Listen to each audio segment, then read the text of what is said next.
General, good morning students. I hope you are all fine. So in today's class we are going to start with Pauli's exclusion principle. Okay, we are going to start with Pauli's exclusion principle. What this principle says? This principle says no two electron can have same set of all the four quantum numbers. बेटा four quantum numbers जो थे हमारे क्या थे, N L M N S. ये कहता है कि कोई भी no two electrons can have same set of all the four quantum number. दो इलेक्ट्रॉन कभी same set of N L M S की वैल्यू नहीं रख पाएंगे या नहीं रख सकते। ये पॉलीज एक्सक्लूजन प्रिंसिपल बताता है। कैसे बेटा इसको इन्होंने डिफाइन किया, चलिए इसको समझते हैं। हमने लिया एन की वैल्यू, एल लिया, एम लिया एंड एस लिया। N L M and S, ठीक है। सपोज एन की वैल्यू मैंने 1 ली, तो 1 लेंगे। एल की वैल्यू जब हम पुट करेंगे, जो लिमिट थी बेटा याद होगा, प्रीवियस वीडियो से देख लीजिएगा, 0 आएगी। अब एम की भी वैल्यू 0 आएगी, मतलब ये आपका एस ऑर्बिट का होगा। स्पिन क्या क्या हो सकता है इसका, प्लस हाफ हो सकता है या माइनस हाफ, इससे ज़्यादा तो कुछ होगा ही नहीं, ठीक है। तो यहाँ से आपको दिख रहा है स्पिन से ही हमारा दो इलेक्ट्रॉन जो हम यहाँ पे रख सकते हैं, एक क्लॉकवाइज हो सकता है या एक एंटी क्लॉकवाइज। मतलब वैल्यूज़ हम एन की भी सेम ले लें, एल की भी ले लें, एम की भी ले लें, but spin plus half and minus half उस चीज़ को अलग अलग कर देगा। और इन्होंने एक चीज़ और क्या बोली थी वो भी देख लेते हैं। Only two electron with opposite spin can be present in an orbital. Suppose ये एक आपका ऑर्बिटल है, इसमें केवल दो इलेक्ट्रॉन, वो भी एक क्लॉकवाइज तो एक एंटी। सपोज ये क्लॉक है तो ये एंटी क्लॉकवाइज में ही प्रेजेंट होगा, इसके अलावा और कोई इसके पास पॉसिबिलिटी नहीं होती। तो देखिए कितना इजी था। पॉलीज एक्सक्लूजन प्रिंसिपल आपको बताता है no two electron can have the same set of all the four quantum numbers. Four quantum numbers हमने पढ़ा था N L M S, previous video आप प्लीज़ फिर से देख लीजिएगा अगर आपको नहीं समझ में आया तो। एन की वैल्यू 1 के लिए मैंने चेक कर लिया, तो हमें दिख रहा है क्लॉक एंड एंटी क्लॉक से हर इलेक्ट्रॉन की वैल्यू डिफरेंट आएगी। फिर उन्होंने कहा only two electron with opposite spin can be present in an orbital. किसी भी ऑर्बिटल में अपोजिट स्पिन के साथ ही इलेक्ट्रॉन्स प्रेजेंट होंगे। देखिए एक क्लॉक हो सकता है तो दूसरा एंटी क्लॉक हो जाएगा। ओके बेटा, इस पर हम लोग कुछ न्यूमेरिकल्स सॉल्व कर लेते हैं ताकि और टॉपिक हमारा क्लियर हो जाए एकदम। देखिए पहला न्यूमेरिकल जो हम ले रहे हैं, क्वेश्चन है आपका find the number of electron in fourth shell. Fourth shell में नंबर ऑफ इलेक्ट्रॉन्स फाइंड करना, तो इसको तो हम सिंपली एक फॉर्मूले से 2n स्क्वायर से भी निकाल सकते हैं। 2 लिखा इंटू 4 का स्क्वायर कर दिया, तो 4 का स्क्वायर 4 4 16 इंटू 2 मतलब 32 इलेक्ट्रॉन्स होंगे। बट हमें एन एल एम और एस के हेल्प से दिखाना है, ठीक है। N L M and S. चलिए अब इसको ड्रॉ करके हम लोग देखते हैं। अब एन की वैल्यू 4 दी है, मतलब एल की वैल्यू की लिमिट कहाँ से हो जाएगी, 0 1 2 एंड 3, ठीक है। एम की वैल्यू देखिए एल से होती है 0 1 होगी, यहाँ पे -1 0 1 होगी, यहाँ -2 -1 0 +1 +2 होगी, और यहाँ पे क्योंकि 3 है तो -3 -2 -1 0 +1 +2 एंड +3। टोटल इतनी वैल्यूज़ मुझे मिल गई। एस में अगर हम 0 को हम बोलें तो इसको हम केवल इस तरीके रिप्रेजेंट कर सकते हैं, क्योंकि आपको पता है 1s2 होगा, मतलब 2 ही फिल हो पाएगा, तो एक क्लॉक तो दूसरा एंटी क्लॉक। यहाँ पे क्योंकि 3 है तो ये p ऑर्बिटल का है, तो 3 ऑर्बिट बनाएंगे 1 2 3 4 5 6, ठीक है। अब इसके बाद देखिए क्योंकि यहाँ 1 2 3 4 5 है तो ये d ब्लॉक का है, मतलब 5 ऑर्बिटल्स बनेंगे 1 2 3 4 एंड 5 1 2 3 4 5 6 7 8 9 10। अपोजिट स्पिन के साथ 10 इलेक्ट्रॉन्स आ गए। 1 2 3 4 5 6 7 7 देखिए ऑर्बिट्स बनेंगे 1 2 3 4 5 6 7। 7 में टोटल कितने इलेक्ट्रॉन्स आपके हम इसमें फुलफिल कर सकते हैं, दैट इज़ 14। अब काउंट कर लीजिए 1 2 3 4 5 6 7 8 9 10 11 12 13 14 15 16 17 18 19 20 21 22 23 24 25 26 27 28 29 30 31 32। देखा आपने टोटल कितने आ गए, 32। और यही तो मेरा यहाँ से भी आया था बट एग्ज़ाम में हो सकता है आपसे रिप्रेजेंट करने को कह देना, डायरेक्ट आंसर नहीं। तो इस तरीके से हम लोग उस चीज़ को चेक भी कर सकते हैं। ओके स्टूडेंट, आई होप यहाँ तक सबको क्लियर होगा।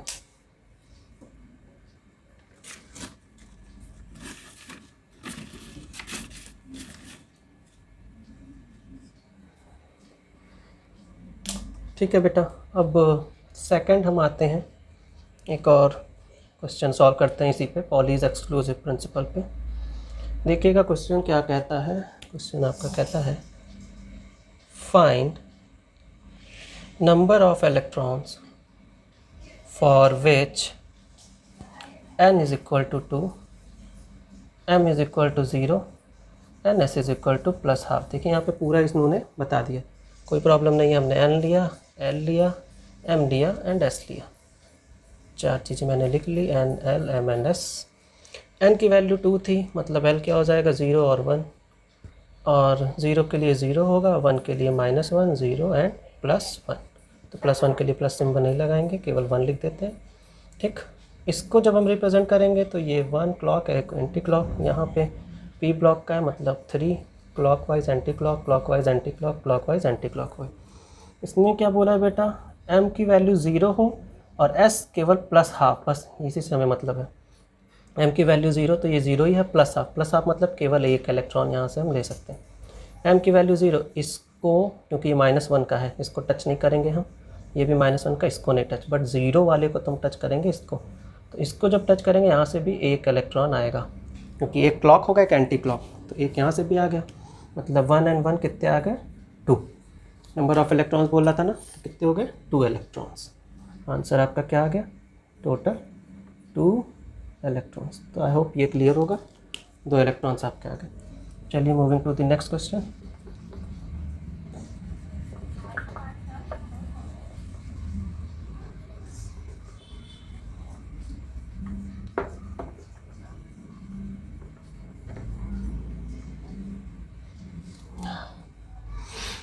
देखिए अब एक और क्वेश्चन इसी पे लगाते हैं। आपका जो क्वेश्चन है वो क्या कह रहा है, find the number of electron for which n is equal to 3 and s is equal to -½ principal quantum number 3 and spin -½ के लिए हमें फाइंड करना है। तो n लिया, l लिया, m लिया, s लिया, टेबल बना दिया हमने। टेबल बनाने के बाद n की वैल्यू 3 दिया है, मतलब l 0 फर्स्ट आएगा, 1 आएगा एंड 2 आएगा।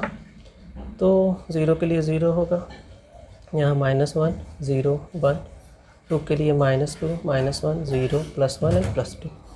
टोटल इतनी वैल्यूज़ हो गई हमारी। अब s के लिए क्लॉकवाइज एंड एंटी क्लॉकवाइज 2 ही हो सकते हैं पॉसिबिलिटीज़। यहाँ पे p ब्लॉक है तो 3 blocks, clock anti, clockwise, anti clockwise. d के लिए टोटल 5 ऑर्बिटल्स, तो 1, 2, 3, 4 and 5, clockwise anti clockwise, clockwise anti, clock anti, clockwise anti clockwise. अब s की वैल्यू उन्होंने क्या बोला है, -½ में देखना है ना, कोई प्रॉब्लम नहीं है। -½ की वैल्यू अगर हमें लेनी है तो -½ तो सब में होगा। एक यहाँ से आएगा बेटा 1, क्योंकि यहाँ 6 है तो 3 -½ होंगे, 3 इलेक्ट्रॉन, 5 हैं तो 5 इलेक्ट्रॉन्स होंगे, टोटल 10 है ना। तो 5, 6, 7, 8 और कितना हो गया 5, 8 एंड 1, 9। तो टोटल कितने आ गए हमारे 9 इलेक्ट्रॉन। और सिंपल अगर इसको हम चाहते तो यहीं पे कैलकुलेट कर सकते थे, 2n² होता है, n की वैल्यू क्या दी थी 3 दी थी, तो 3 का स्क्वायर होगा, 9 2 ज़ा 18, 18 इलेक्ट्रॉन्स आ रहे हैं, मतलब इसमें +½ के आधे होंगे और -½ के आधे होंगे, मतलब 9 एंड 9। तो माइनस का बोला था तो 9 इलेक्ट्रॉन्स यहाँ से आ गए।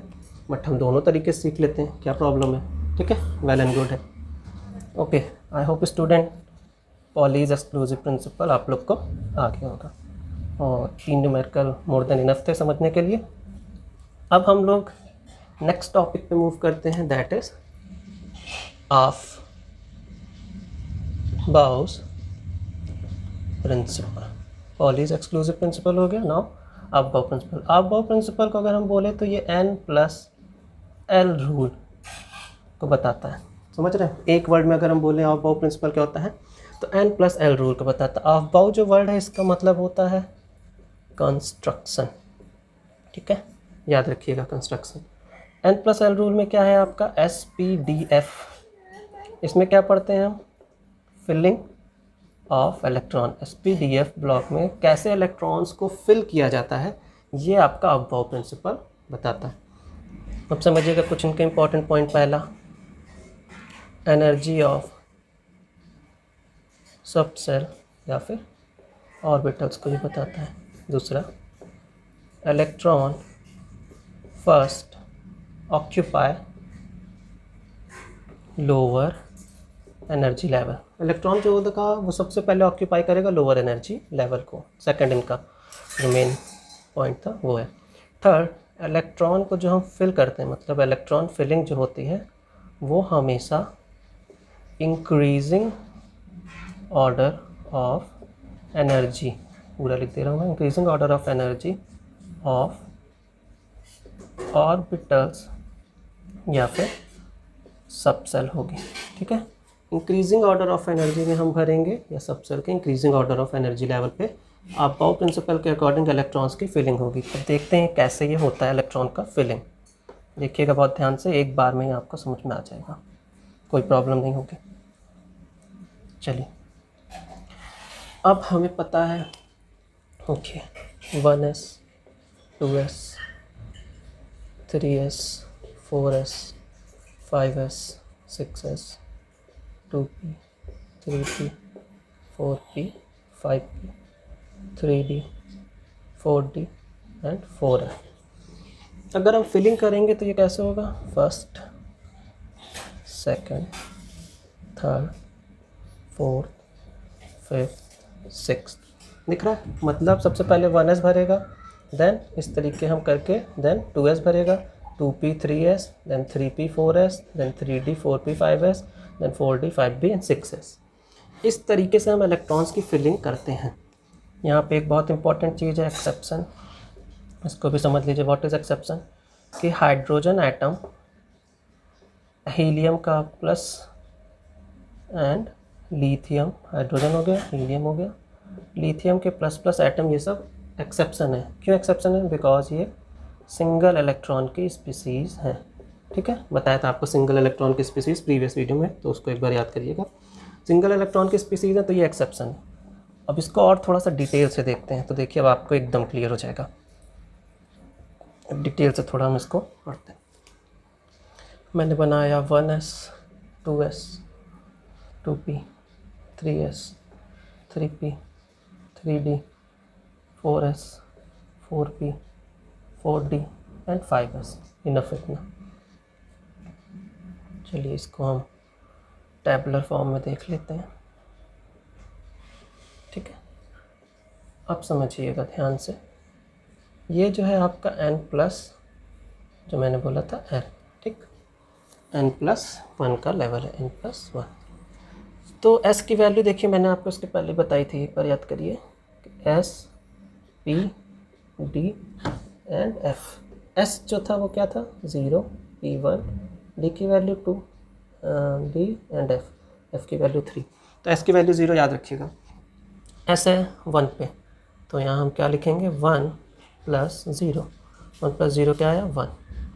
2s है, मतलब 1 + 0, सॉरी 2 है ना, तो 2 + 0 मीन्स 2। 2p है, 2 + 1, p की वैल्यू देखिए 1, मतलब 3। 3s है, मतलब 3 + 0 3। 3p है, 3 + 1 4। 3d है, d की वैल्यू 2, 3 + 2 कितना आ गया? 5। 4s है, 4 + 0 4। 4p है, 4 + 1 5।